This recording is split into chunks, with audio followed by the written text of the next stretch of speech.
Welcome to Plant Your Seed. I'm your host, Fred Ferris. On each episode, we share stories of how ordinary people have transformed their lives. Each story is compassionate, each story is authentic, and each story is a transformation. Here are the stories of the people who are changing our world by transitioning to a plant-based diet. Today on Plant Your Seed, joining us from India, we have Kartikeya Talreja.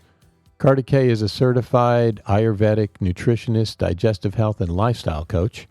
He has helped many clients with IBS, colitis, acid reflux, ulcers, and many other issues. Welcome, Kartikeya. Fred, thank you so much for inviting me to this wonderful podcast, and I'm really looking forward to our conversation. Thanks so much for being here. I think that what we should start with is, for some of our listeners who might not be familiar with Ayurveda, can you give us an overview of what Ayurveda is? Yes, Fred, Ayurveda, the term is, comprises of two words. Ayur means life or longevity, and the word Veda actually means knowledge. So it's the knowledge of longevity. So Ayurveda is one of the world's oldest traditional systems of natural medicine, which has its roots in India. Ayurveda is also considered to be the sister of yoga. Ayurveda believes in understanding the elements, and it believes that all imbalances in the system are because of issues with the gut and digestion. And it also believes that living in harmony with nature is one of the sure ways to optimal health. That also includes eating and a proper lifestyle, correct thinking, being positive. So, there are many fundamentals of health that Ayurveda describes, and we have the classical texts of Ayurveda that have been passed on from generations to generations, and which are a few thousand years old. So that's a little summary of what Ayurveda is. One of its core beliefs and principles is like increases like and opposites balance. So, the Ayurvedic people, they always try and understand and, how the elements work within the universe, within the human body. And they always try to help a patient or a client uh, um, live or go towards optimal health by living in harmony with nature. And a person's human beings, their bodies, and who they are, they are part of nature. So it's all about aligning yourself with the principles of nature for the purpose of harmony, and that harmony leads to optimal health. Okay, so you mentioned like increases like and opposites balance. Yes. What do you mean by that? Okay.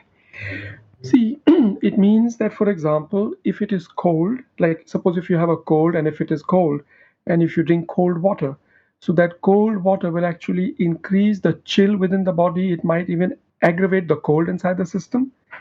That's like increases like. Now, opposites balance. Now, what is the opposite of cold? It's hot or warm. So, if you in a cold weather, in a cold climate, if you have a cold, and if you take warm soups, warm liquids, warm herbal teas, that will balance the coldness within the body. That's what it means. Like increases like, and opposites balance. That's what it means. So another example that I give is that if a person is large, so that's if he's obese, if he is overweight, so Right. that's like the heavy quality in the body. And salads are considered to be light. So and ice creams are considered to be heavy. Cakes and pastries are heavy. So if an obese person eats cakes and pastries, his weight will increase. And if the same obese person, or if the same heavy person eats salads or lighter soups, that will help him or her balance the heavy quality within the body. That's what it means. Like increases like, and opposites balance. This is how even nature works. It works, with the principles of so-called polarities. Right. So this is one of the principles of Ayurveda. I know it's not absolute, right? So, I mean, obviously you can have something hot during the summertime and something cold during the winter time. But you're saying overall, you should try to stay with like say in the wintertime, warmer foods, and in the summertime, cooler foods. Absolutely. You wouldn't eat like a spicy curry or Mexican food or anything like that in the summertime? Or does that mean just kind of ease off on that in the summertime and eat more The cooling food. cooler Yes. drinks and stuff like that? Yes. Fred, you've got it bang on. That's fantastic. I'm all set now. As far as being able to help people, how do you find out what's going on with somebody? Can you give us an example of the steps that you take to help someone in your practice? Of course. You see, most of the time, um, acid reflux is considered to be an imbalance of an aggravation of the fire element or pitta within the body, right? So you see, and the problem of acid reflux most of the time is because of a shortage of acid, not because of an excess of acid. So we try and help people balance the act. So my approach is slightly different from most of the people into Ayurveda. I am a big time evangelist of vegan Ayurveda because you see Ayurveda by its very what do you say history has respect for milk and a great reverence for ghee. Are you familiar with ghee, Fred? Yes, yes. Why don't Yeah, you because just explain what that is, though? okay, ghee is the closest definition to ghee is actually clarified butter.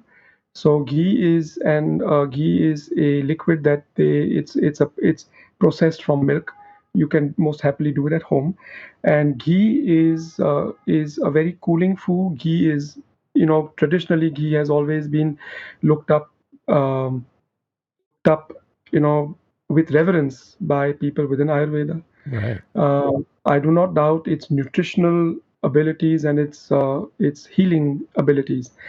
But the problem with dairy products today, Fred, is that you see the way animals were raised 100 years ago versus where the way animals are raised now is completely different, right? Right. So today, once upon a time, maybe about 50, 70, 100 years ago, some amount of milk or certain amount of milk as part of a diet was considered to be good. And excess of it was considered to be a problem. I'm talking about from an Ayurvedic perspective. Mm-hmm. In today's day, the way animals are raised, the way cows are raised, an average age of a cow, Fred, once upon a time, internationally, in India and even abroad, you would be 26 years. Today, I share this with you with a lot of sorrow that today the average age of a cow is only about 6 years Mm. because you know there's a concept they don't get the milk out of the cow, they actually suck the life force out of the poor animal Right. because of the way they treat it, because of the way they remove its milk. Even you are aware, and some of the listeners may be aware that many governments all over the world even allow a certain percentage of pus to be normal Right. as part of the kind of milk that we drink. Now, in today's day and age, you'll be surprised, Fred.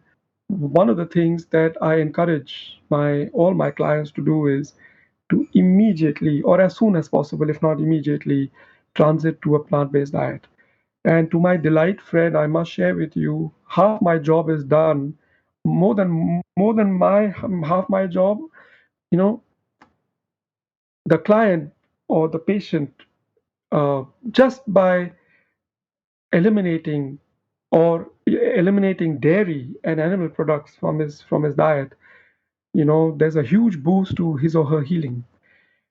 Fred, most of my clients are women, and of course I help them balance the act, but to my delight, the moment they give up dairy and they start living a good lifestyle, um, most of them, if they have been having problems with their monthly cycles, the monthly cycles simply get better and better and normal. Mm-hmm. And initially, once they would come, they would tell me, you know what, because I take a little survey and I ask them many questions about how their monthly cycles are, because that's a very important indicator of female health. Mm-hmm. And the moment they start off with me, in a month or maybe in 2 months, 1.5 months, they come back to me. They're saying that, you know what, we experienced something very very unique. I said, what is that? They said we don't face any cramps, we don't face any lower back problems, and the periods are so smooth, and they are getting closer and closer to their usual time. Now this is always music to my ears. Right. I know that I have transgressed from acid reflux to this. All I'm because this is a vegan podcast, and it's important that I share with you and your listeners that it makes a huge difference to one's health by following a plant-based diet. Similarly, so many people who've had issues with their digestive system, all the way from IBS to acid reflux to even gas and constipation, sorry, gas and bloating, constipation. The moment they transit on a plant-based diet, life gets smoother and so much better for them, to my absolute delight. Why do you think that is? Is it because of the dairy binding people up, or what is your feeling on that? Okay. You see, Fred, um, because I come from India, I can share, things from a cultural perspective. Mm-hmm. You see, within the Hindu culture, cows are looked up with a lot of reverence, Right. right? Sacred, For right? us, sacred, absolutely sacred. For Hindu people, you cannot even think of killing a cow, forget even eating its meat.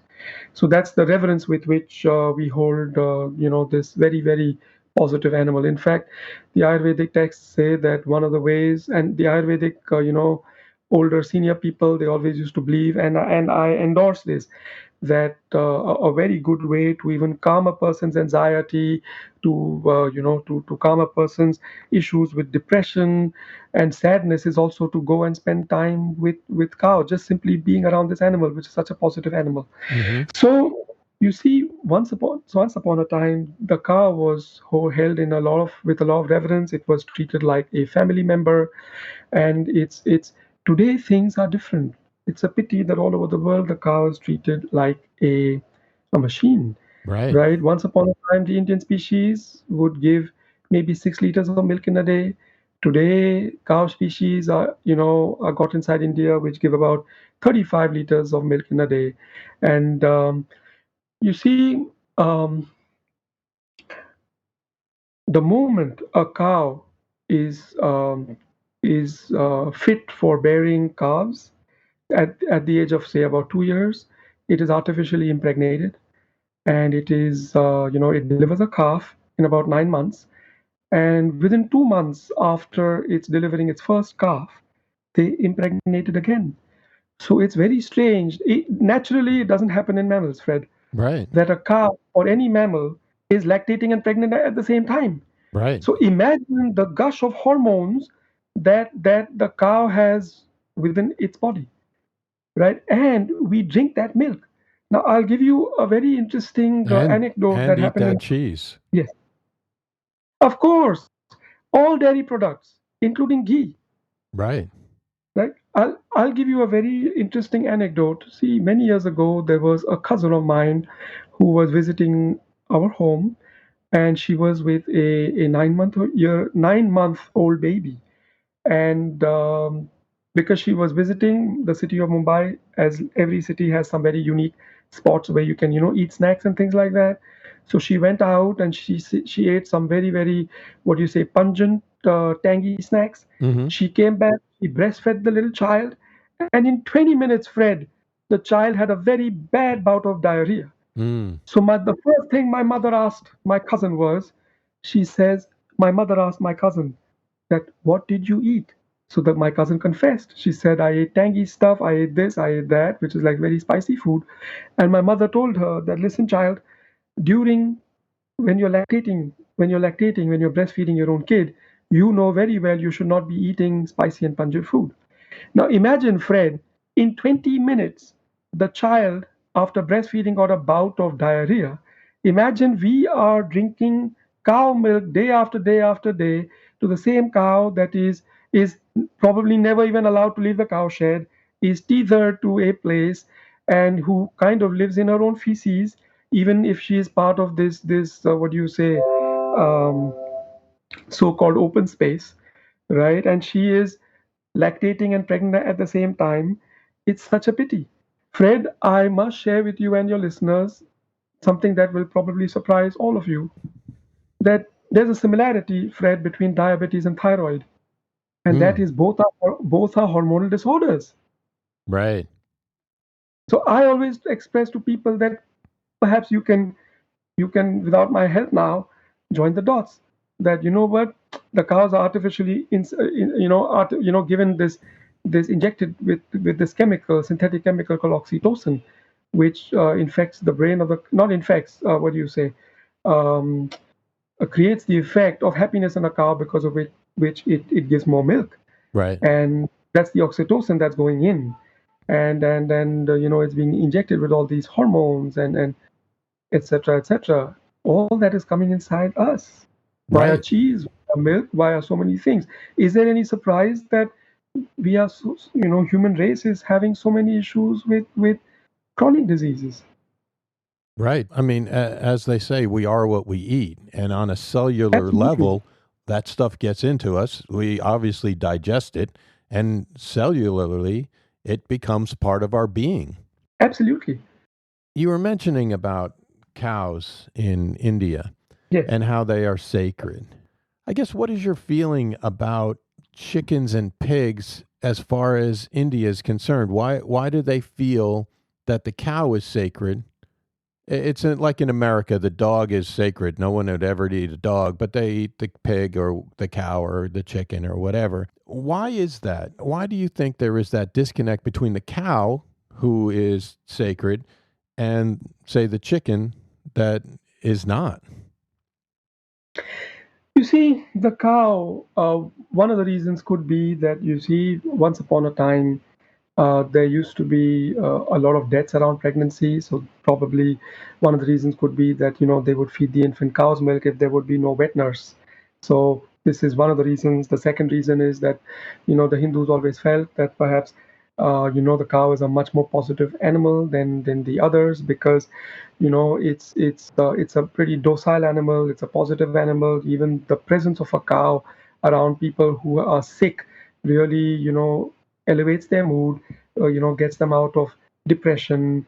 And they just kind of gave a kind of a reverence to the cow. But the surprise, if you get inside historically, the Aryan people used to eat the cow.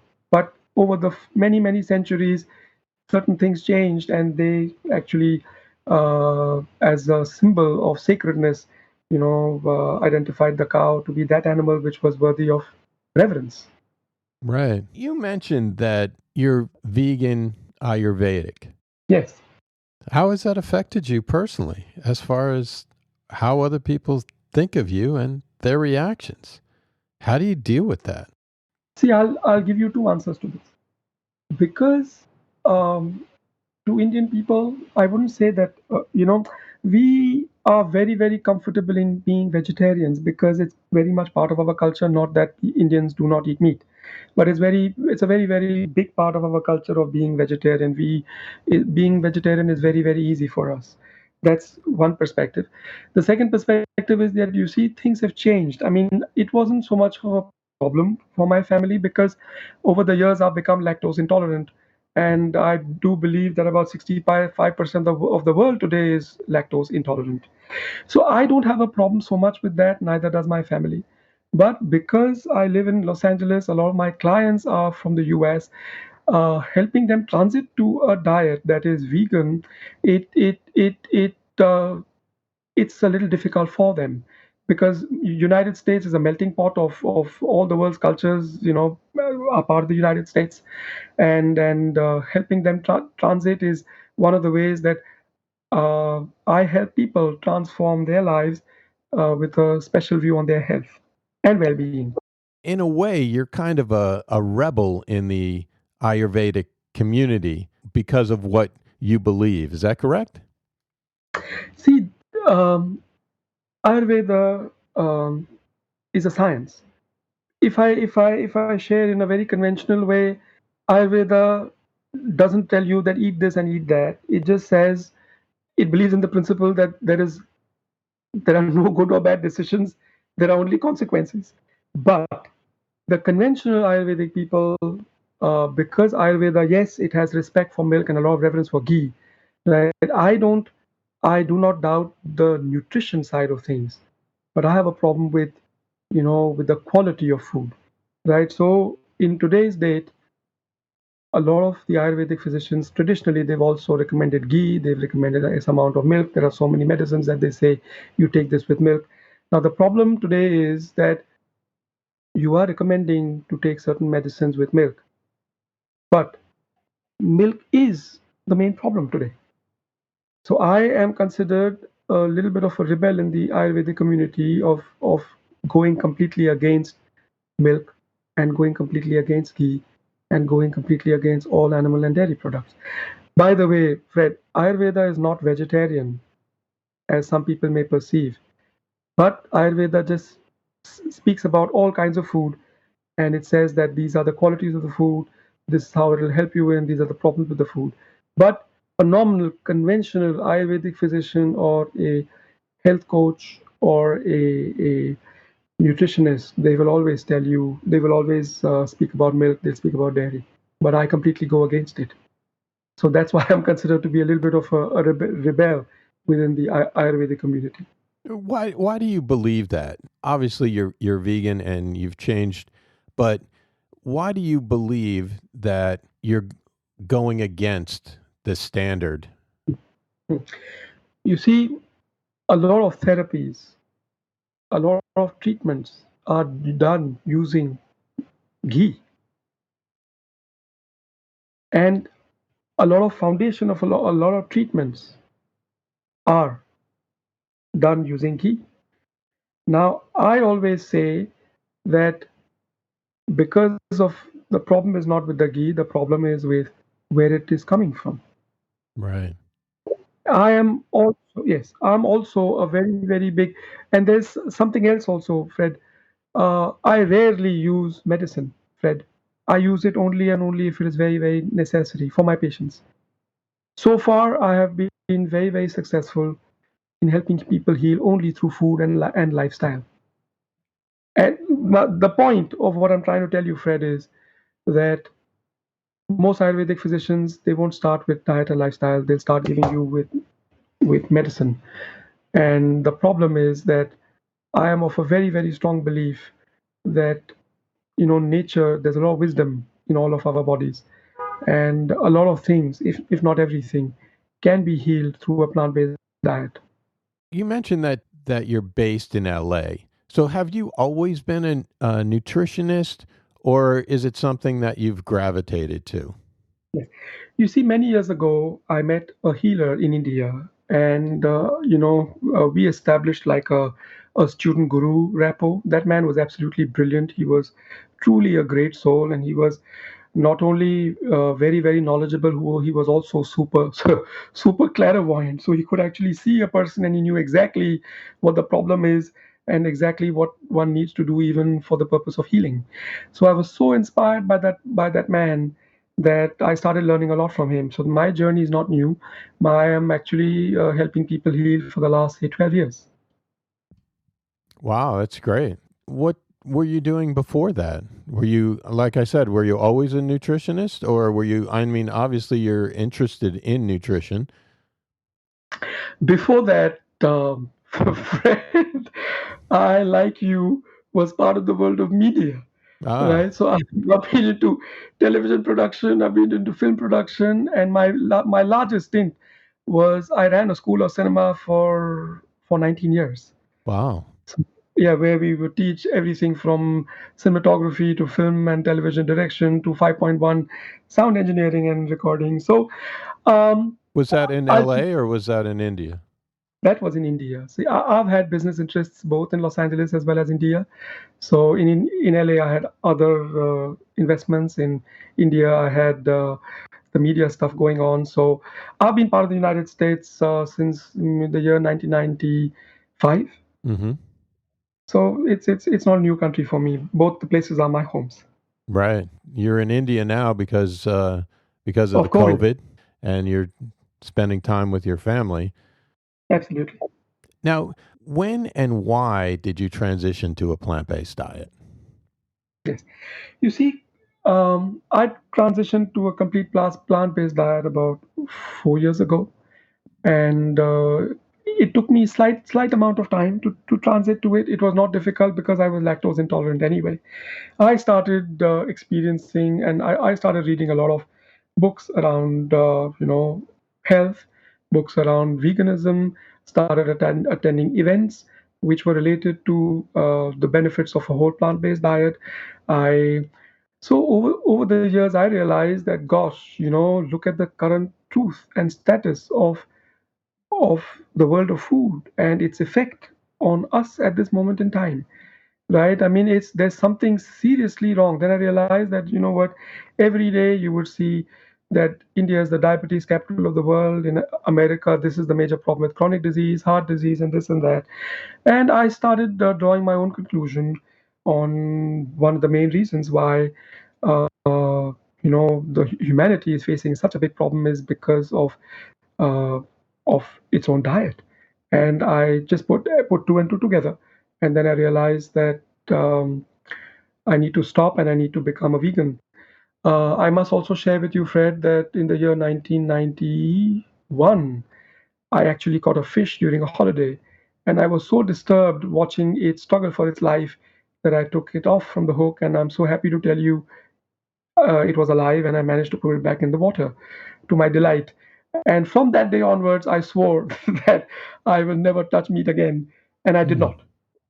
And I think Wow. a few months after that, I stopped eggs also. So no, I did not take any cakes or pastries or any desserts or whatsoever containing eggs. So I have been a very strict vegetarian since the year 1991, 92. And about 4 years ago, I transited to a plant-based diet, and so I'm very, very strict with that right now. So I'm that's been my journey, Fred. What was the trigger? Was there anything that triggered you? Like for me, it was I saw a bunch of documentaries like Forks Over Knives and things like that that triggered me, and I went vegan the next day. Was there anything that you would say that influenced you in a way that really kind of really opened your eyes? Yes. You see, I transitioned slowly. First, I was thinking, you know what, maybe it is. I was just, exploring the world of veganism, its benefits on our health, more, and also very importantly, our own ethics and kindness towards our fellow beings, animals. Right, Fred, it is such a pity the way we treat them at this moment in time. It's my heart goes out to all suffering, to all animals, and the way human beings are treating them at this moment in time. My, my, what do you say? My faith and my desire and my faith and my desire and this ability to stick to veganism only got enhanced by cowspiracy, earthlings, the China study, Right. the China study by T. Colin Campbell, um, what the health and all the kind of documentaries that you see on Netflix and through other media. That was shock upon shock upon shock, and also the way the, animals and the way we treat them and the animal industry is creating or causing such a havoc on our environment of course on our planet. So I would say that I'm convinced that the quickest way to balance all the misery that we have caused to the planet is to the first step that one can take is actually go on a whole plant-based diet. That will solve a lot of problems very, very easily without us what do you say taking initiatives of engineering the environment and things like that. We just need to take some basic steps, and nature is very, very wise. It'll start balancing the act and getting in its own harmony on its own. But we need to take that step. Yeah, yeah, no, I agree. I think that that once we've taken that step, the world and the planet will be a better place. You can tell just by by with COVID and everything that's been going on, that less people and less everything, and to some extent, people have been looking more into their own health and therefore looking into a plant-based diet. Now, what positive changes have you seen for yourself, both mentally and physically, when you changed over to a plant-based diet? Absolutely. See, from my experience, a plant-based diet also has a very, very big impact on mental health and mental well-being, because I've seen clients who used to have a lot of issues around mood swings and depression and things like that. The moment they transit to a whole plant-based diet, I mean, that mental cloudiness and all this states of, if I may even say, agony, it starts getting better and better and better. So they experience it themselves. In fact, I must share a very interesting experience of mine. There are patients of mine, husband and wife, and it was very, very difficult for them to transit on a whole plant-based diet. So I told them, listen, and both of them had chronic health issues. So I told them that, listen, let's do one thing. I don't expect you to, if you're not keen. So in a week, 4 days you go on what I say, that is a whole plant-based diet, and 3 days you continue with whatever you want to do, so that'll help you, balance your own act. And after 1.5 months, Fred, uh, they themselves they told me that we feel about 60 to 70% better. So I told them that, listen, you change your diet by 60 to 70%. Do you realize that? They said, yes, of course we do that. So I'm just sharing, Right. what people are experiencing. So I told them that, imagine, even if you go slow, it's okay to go slow. Even if you go slow, imagine if you're, 4 days a week of a plant-based diet has landed you up in a positive state where you are. Imagine what will happen even if you go, say, 6 days or 7 days a week. So currently we are on that experiment right now with them. Yeah, no, that's a great story. It really is. I mean, it goes to show you that you don't have to go cold turkey. You don't have to just stop. You can slowly transition to a plant-based diet, and the more you do, the more you eat plant-based, you have more energy. You're, like you said, you're clearer. You just feel better, and you want to go out and do things as opposed to sit on the couch and sit around. Absolutely, you feel lighter, you feel more energetic, you feel less cloudy, you feel more positive. You see, Fred, um, you see, what food you eat, the environment you live in, the way you think, these are all energies, you see. So I mean, animal energy via dairy, via meat is also transferred into us. Sure, it is. What were some of the things that you struggled with when you first became plant based? See, the struggle was the amount of fat, right? For example, Indians and many other people say, I used to be a very, very big fan of cheese. That we have Indian cheese, we've got all kinds of Western cheeses. So, it's about the memory of the joy of eating cheese and other fatty foods and other dairy-based products that I always loved as a child, and until I actually became lactose intolerant. I became lactose intolerant to milk, but I was not intolerant to cheese and other milk-based products. But I just, so it's what do you say? It was like a semi kind of an addiction that I need to eat cheese like twice a week or something like that. So it took me a little time, but then I one day I just simply made up my mind that I'm going to stop. I'm not going to eat after this, and after that I stopped. So it's like the sense of taste gives you a deep amount of sati- satiation, and you crave that satiation, you see, Mm-hmm. especially when you don't get it. So then sometimes you do try and find alternatives. So I tried, and the way I overcame that was that I started eating plant-based cheeses. I started eating uh, homemade desserts. I had friends who are bakers, and I would request them that, look, please make whole plant-based vegan desserts, and those were alternatives. And because of that, I was able to. Initially, it was a struggle, but then later on, when I found that there were alternatives which were as or even more delicious, I just made the transition. And you see, it's ultimately what was most helpful, Fred, was that I realized that if I am on a whole plant-based diet, these are the benefits A, B, C, D, E. So what is more beneficial? Like the scale, which side is it heavier? So the scale was definitely heavier on the benefits of a whole plant-based diet. So that's where I made the transition. That's why one day after all these little and larger struggles, I just made up my mind. I said, I'm not going to I'm not going to go back on a diet which has anything to do with dairy. Meat was out of the question since the year 1992 anyway. Life was pretty okay after that, and it was okay. Right. Let's kind of transition over to LA. And what is your current venture right now? I am an Ayurvedic nutritionist, digestive health and lifestyle coach. So this is my current venture because there's nothing that gives me more joy than to help people heal. And that's my life's main and only objective at this moment in time. That's my venture. So I uh, I transited into my new career about 1.5 years ago, and I that's what I do.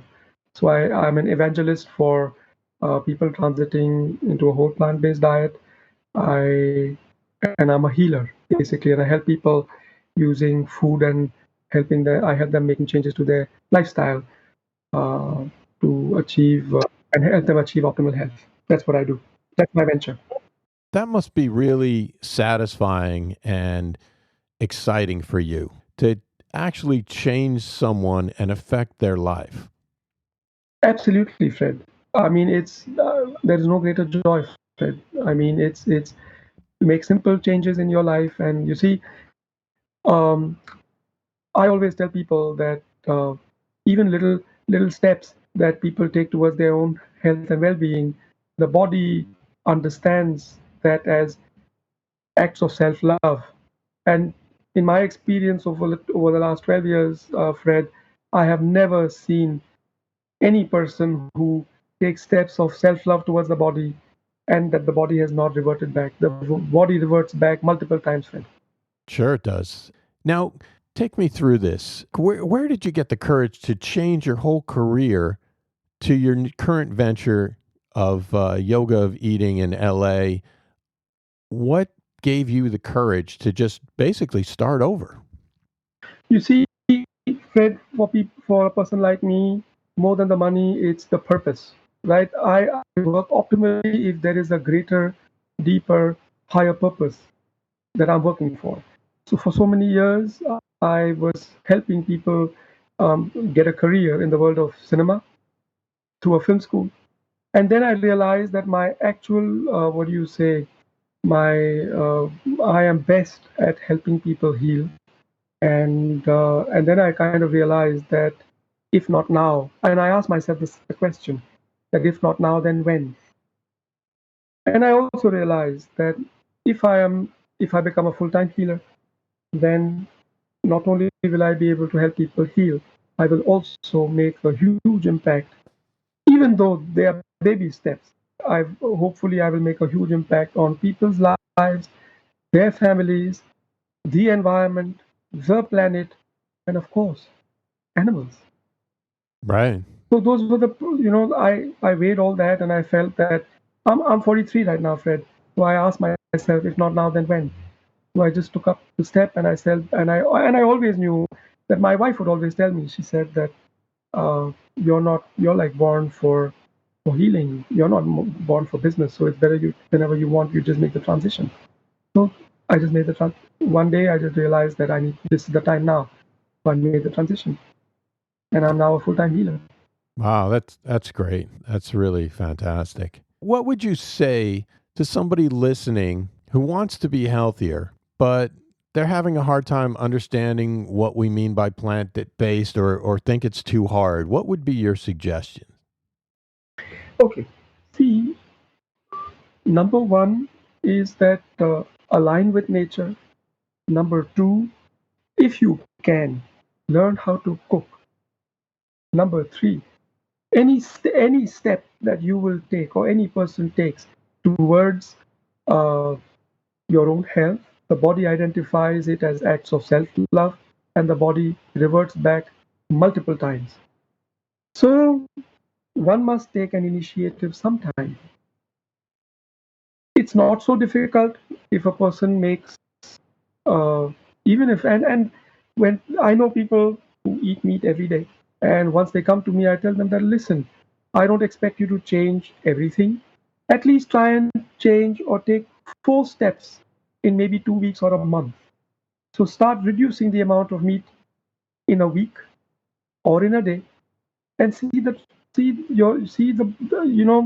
everybody's body, Fred, talks. Right. Unfortunately, over the years, there are many of us who are not sensitive and do not listen to it, or have lost the ability to listen to our own bodies, you see. So the moment you start taking positive initiatives towards your own health, the body will start talking to you, and you will develop a sensitivity, and you yourself will develop a ability to listen to your own self. But we have to take a few steps first. As I shared with you the anecdote about a couple of who, the husband and wife who are patients of mine. Mm-hmm. I told them that, what, at least try 3 times a week make a transition of going 3 times a week, or say a person needs, say, about 21 meals in a week: breakfast, lunch, dinner, multiplied by 7. So instead of doing, well, at least go on half, say about 10 meals a week you go on plant-based, 10 meals you continue with whatever you're eating, and then slowly increase the amount of meals that are plant-based and decrease the amount of meals that are non-plant-based, and you will experience the changes, the positive changes yourself. And one must make sure that one eats a very diverse diet as possible, eat as many fresh fruits and vegetables as possible, eat things that are local and seasonal as possible. The reason I share all this with you is that many a times, if they eat a kind of a mono diet of few things, then you see the body starts getting a little weak, or they start thinking that they are getting slightly weak. And but one must be careful that one must eat a varied diet, a sensible diet, and as many fresh fruits, vegetables, nuts, and seeds as possible. So it's a slow transition, but one must have, or one must get inside um, the knowledge of eating a very, very sensible diet, and have a slow and a sensible transition towards a whole plant-based diet. Yeah, no, I agree. It's one of those things that when you become plant based, I feel that you start to embrace all the different foods or vegetables or that you might not have understood or even looked at. For me, it was always sticking to potatoes and peas and carrots and the basics. And now you spread out to kale, or, I mean, and that's not a big jump for some people, but it was for me. I mean, chard and Swiss chard and rainbow chard and just all these other vegetables are out there, and you start to realize what else is out there and what tastes are there, and you start to expand your own knowledge base. Absolutely. In LA, I wanted to do something slightly different, and I would cook my own food. Are you okay if I I share a very easy recipe, Fred? Sure, sure. We'll definitely put it in the show notes as well. Okay. So you see, yeah. So you mentioned kale, so I remembered something. What I did was that I took seasonal vegetables. I took kale. I took chard. I took some amount of spinach, and then I boiled it. I added a little ginger. I added a little black pepper, a little turmeric powder, and then once it became nice and soft and cooked, what I did was I cooled it a little bit, and then I added it to the mixer blender, and to the mixer blender I added an avocado. So, and I blended it. It was such a extraordinarily delicious soup, Fred. I cannot express how delightful that soup was. Such a beautiful soup for a winter evening or a winter afternoon. That sounds great. I think I'm going to write that all down. First of all, I'll put Yeah, it in the show notes, but I'm going to write it down. I'll be trying that soon.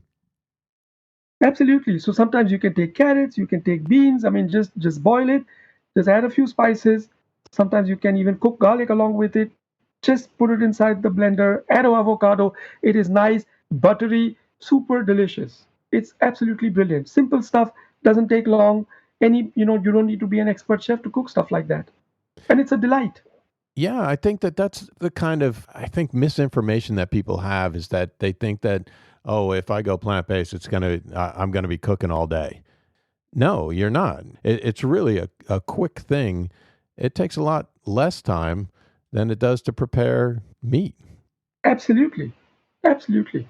One just needs to be prepared with a grocery, and it's not so difficult. I mean, you see, when some people, they also mentioned to me, they said, you know what, we don't have the time.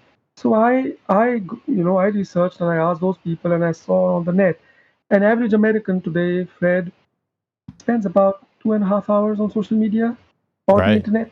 Yeah. So I asked them that, listen, people have time to spend 2.5 hours on social media.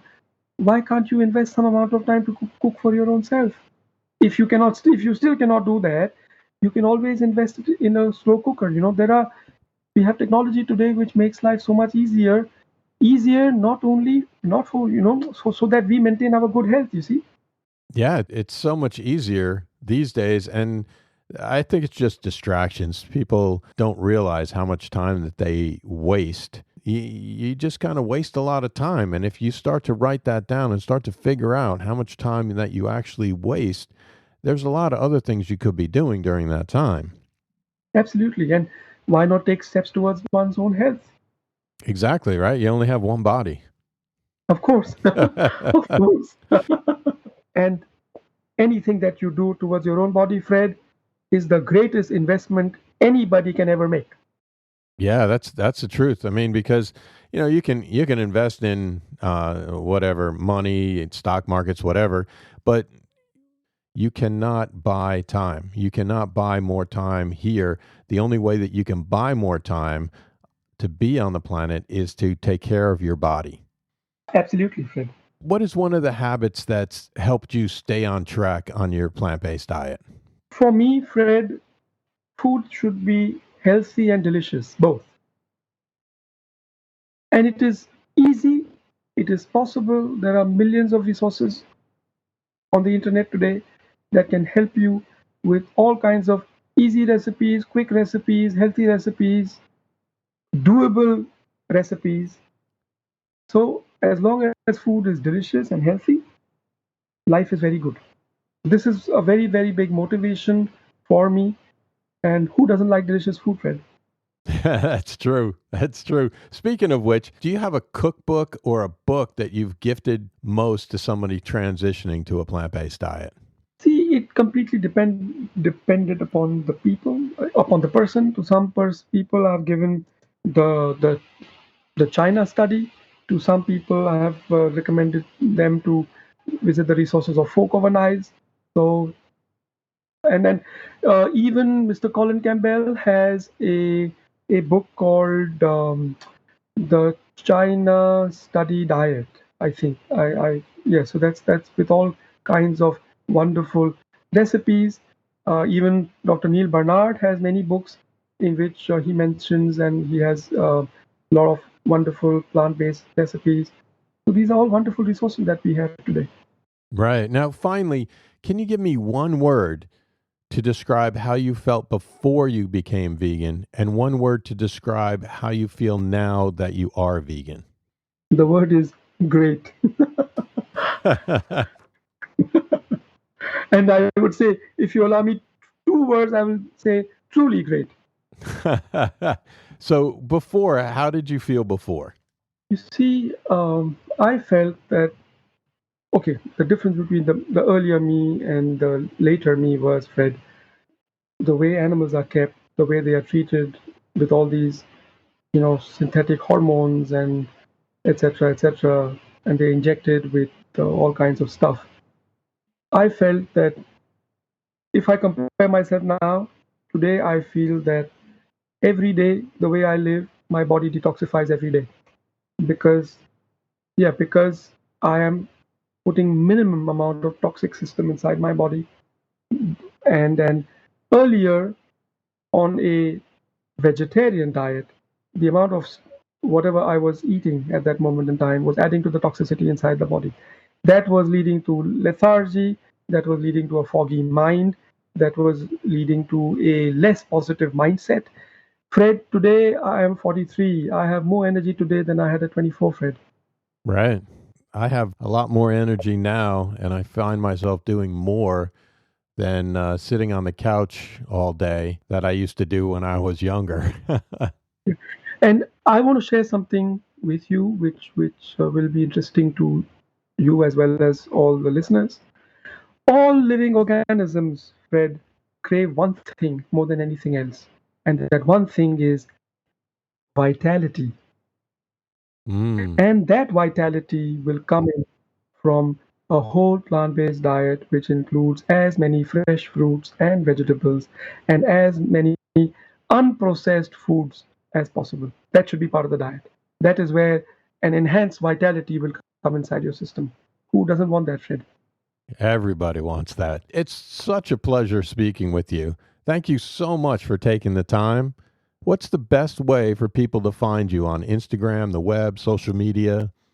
Fred, the best way for people to find me is they could visit my website. That is www.yogaofeating.org. That's org. That's my website.